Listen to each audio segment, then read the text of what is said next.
চট্টগ্রাম নগরে জলাবদ্ধতা নিরসনে হাজার হাজার কোটি টাকার প্রকল্প বাস্তবায়ন হচ্ছে, নানা প্রশাসনিক উদ্যোগ নেওয়া হচ্ছে, তারপরও আসলে মানুষের পর্যাপ্ত সুফল না পাওয়ার পেছনে কি কারণ? না, সুফল নেওয়ার কারণটা বলছি যে এই প্রকল্পটি হচ্ছে অসম্পূর্ণ, মানে এবং ত্রুটিপূর্ণ।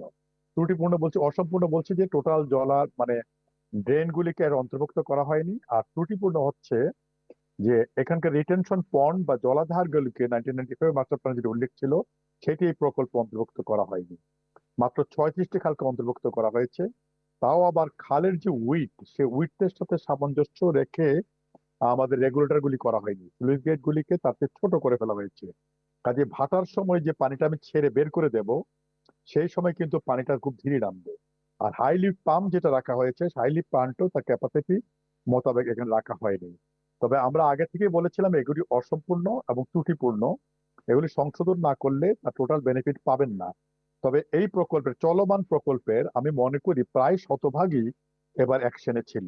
শতভাগ অ্যাকশনে থাকার পরও এই সমস্যার সমাধান করতে পারেনি। তাহলে আমাদের কথাটা প্রমাণিত হয়েছে যে এই অসম্পূর্ণতা যদি আমাদের পূর্ণাঙ্গ না করা হয় এবং ত্রুটিগুলি যদি ছাড়ানো না হয়, তাহলে ভবিষ্যতেও আমরা এখান থেকে আর সুফল পাবো না। আর দ্বিতীয়ত আরেকটি সংকট এখানে দেখা দেবে যে এটি রক্ষণাবেক্ষণ কে করবে। এখন খালগুলির নেচার যেভাবে হয়ে গেছে এবং পরিচ্ছন্নতার মেনটেন্যান্সের ব্যাপারটা যন্ত্র নির্ভর হয়ে গেছে। কাজে যে প্রতিষ্ঠান এটা রক্ষণাবেক্ষণ এবং পরিচালনা করবে, তাকে রক্ষণাবেক্ষণ এবং পরিচালনার দক্ষ হতে হবে। এখন পর্যন্ত কোনো ম্যানুয়াল তৈরি হয় নাই।